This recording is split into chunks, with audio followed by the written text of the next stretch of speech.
আমি অবান্তর কিছু বলবো না, আমি খুব বাস্তববাদী একটা মেয়ে, খুব স্ট্রেইট কথা বলি। শাকিব খানের সাথে এখন কি আমার যায় ক্যামেরায়? আমার কিন্তু যায় না। এটা আমি এটা কিন্তু মনে করি যে একটা সময় থাকে, আমার যে সময়টা ছিল, আমার বয়সটা যেটা ছিল, আমার তার সাথে অভিনয় গেছে, স্ক্রিন শেয়ার করেছি, বাট এখন তো এটা স্বপ্ন দেখা উচিত না, বয়সের জন্য না। মানে ব্যাপার হচ্ছে যে যেখানে তার তো আরও জুনিয়রদের সাথে সে কাজ করতেছে না, তা আমি তো তাদের থেকে একটু সিনিয়র, এটা ডিজার্ভ করা উচিত না, আমার আশা করাটাও উচিত না। উচিত পলি একসময় সুপারহিট ছিল, পলি দর্শক হলে টিকিট কাটতো, স্বপ্ন দেখতো, অনেক কিছু লাভ লাভ লাভ লাভ লাভ লাভ। একটা নায়িকার সময়সীমা কি এতদিন থাকে না?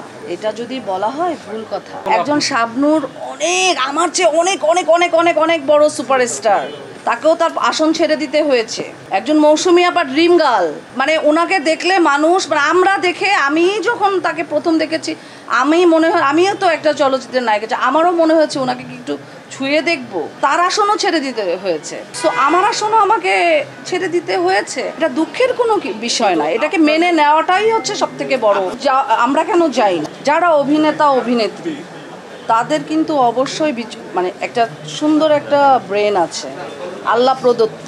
সবাই সিনেমার নায়ক নায়িকা হইতে পারে না।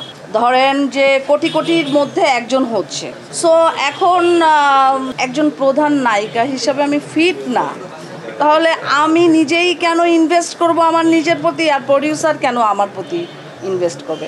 অনেক সুন্দর সুন্দর নায়িকা আছে, অনেক সুন্দর সুন্দর নায়ক আছে, তারা হবে, তাদের কাস্ট করা হবে, তাদের ঝলক আমরা দেখব। আমাদের ঝলক তো আমরা দেখিয়েছি, মানে এত রূপের ঝলক, মানে অঙ্গে অঙ্গে কি কি কি কারা তারা আমরা কারা। আসলে এখন যে বিষয়গুলি আমার কাছে খুব দুঃখজনক মনে হয়, একজন কোথা থেকে মেয়েরা আসছে, তারা খুব ওপেনলি নিজেদেরকে এক্সপোজ করে নায়িকা পরিচয় দিচ্ছে, কিছু বাইট দিচ্ছে। আবার অনেক জায়গায় দেখি যে আরও কিছু, যে কি জানি কার ওয়াইফ, সিদ্দিকের ওয়াইফ না কি জানি, মারিয়াম মিম, একে নিয়েও সোশ্যাল মিডিয়া মাতামাতি করছে, বাট সে তো নায়িকা না। এখন আসলে এগুলি এর আড়ালে কি হচ্ছে তা তো আমরা জানি না। আয়োজক কারা এটার ইনভেস্টার, কিসের বিনিময়ে এখানে ইনভেস্ট করছে, তা আমাদের তো ডাকে না।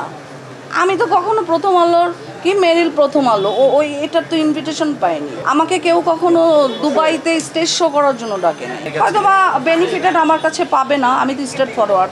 কোশ্চেন করেন তাদেরকে, আয়োজকদের, আপনারাই তো ক্যামেরা ধরে ওই যে ভাইরাল করেন, আপনারাই তো ওদের পিছনে ক্যামেরা ধরেন। কয়দিন দেখে দর্শক? একদিন দেখে, পরের দিন সমালোচনার ঝড় বয়ে যায়, পরের দিন ভুলে যায়। কিন্তু আমি পলি তো আসি, আমি তো কতদিন ছিলামই না, আড়ালে ছিলাম, তারপরে তো দর্শক ভুলে নাই। আমি মনে করি বাংলাদেশ যেহেতু মুসলিম একটি কান্ট্রি, এখানে আমি যেরকম, আমি পর্দায় অবশ্যই অনেক কমার্শিয়ালভাবে নিজেকে উপস্থাপন করেছি, বাই প্রফেশনালি, আমার যেহেতু প্রফেশন, বাট ব্যক্তি পলি আমি চেষ্টা করি নিজেকে, যেহেতু মুসলিম একটা কান্ট্রি, সংযত হয়ে নিজেকে প্রেজেন্ট করা। তো আমি মনে করি যে ইন ফিউচারে সবারই এরকম হওয়া উচিত।